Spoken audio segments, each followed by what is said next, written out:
Hello again, my beautiful ladies and gentlemen. Today I'm just going to go through some fragrance mistakes that you shouldn't make if you are in this game. The first one is to not go through the scent cloud. I see a lot of people doing this. If you spray in the air and people just go through the scent cloud, you will waste a lot of fragrance. And a lot of the fragrance, it's going to end up on the floor. So spray directly on your pulse points or somewhere in your body. It's not that important to wear, but your neck and maybe your wrist and maybe the back of your head is some good spots to spray your fragrance. And also think another thing that I will recommend you to think about is, or a mistake that you shouldn't make, is or think about what type of situation you're going in before you pick a fragrance. For example, if I'm going to be sitting on an airplane, or maybe I'm going to ride a bus for 12 hours. I rarely do that, but if I would in the future, I wouldn't pick a fragrance that only I like. I would be a little bit more conservative about the scent that I pick. So I would pick something like maybe Office for Men, maybe Dior Sauvage or something like that, that is very easy for people to enjoy, or maybe even a lighter fragrance that doesn't project as much. For example, John Varvatos Artisan Pure is a fantastic choice, or 4711, which doesn't project in people's faces, so you don't intrude or be in people's faces with your scent, because that's not so nice. Okay, so other mistakes that you should avoid. I don't know how it is out in Europe and where you are, but the prices are usually lower on websites than in physical stores. So if you can just go into a physical store and try out the scent, and then you can see if you can get it on a discount online instead of just buying it in the store, because of course they have to pay their staff, so the prices go up. But if you are on the gray market, you can find it on better sales, better discounts than on physical stores.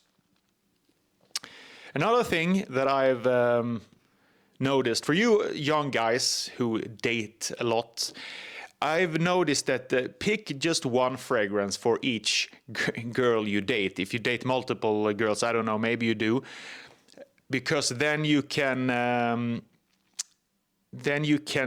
like have one different fragrance for each girl, so you don't mix it up so much. So you wear one fragrance on that date, and you wear another one, so she could associate you with the same fragrance every time you meet. So that's just something that I like to do in the beginning if I meet a woman, and on the first 3 dates I wear usually the same fragrance, because then it's easier for her to associate that specific scent with me.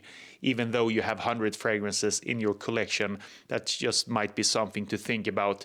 But of course, later on you can switch it up when you tell her that you are a fragrance enthusiast and you have a lot of different scents. But just in the beginning, I felt that it's easier for her to get a connection with you and your type of smell than if you have a different fragrance each time you meet her.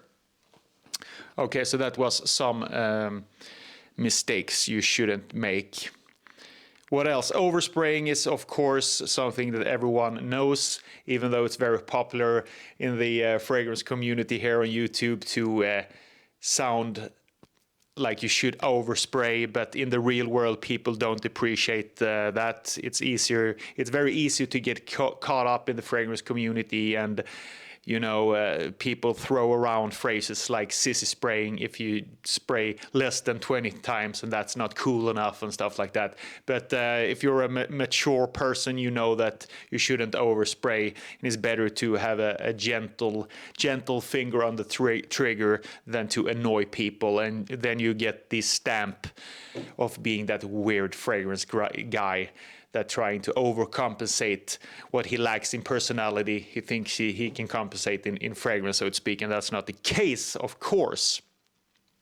What else? What else mistakes can you avoid doing? Of course, blind buy is not something that I would recommend. I purchase a lot of fragrance sample sets. For example, that's what I like to do. There's a lot of pages around in Europe. Of course, you can search. So that's a little bit of a tip.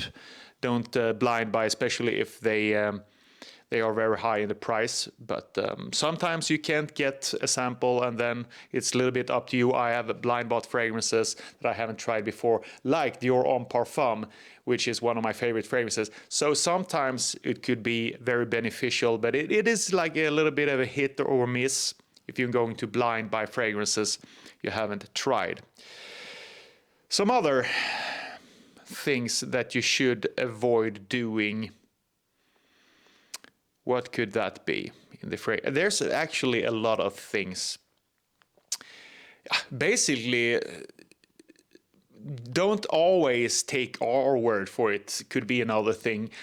We have our opinions, and all us reviewers here on YouTube have our personal style, personal taste on fragrances. So this is just a little bit of a guideline, what fragrances you should be aiming for, but that doesn't mean you should just take our word for it, what we say.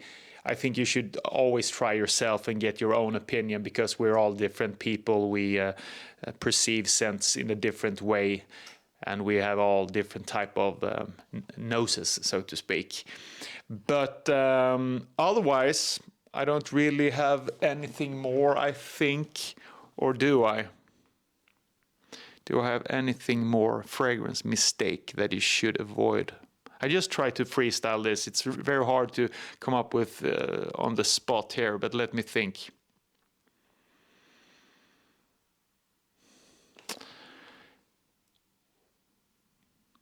Let me think.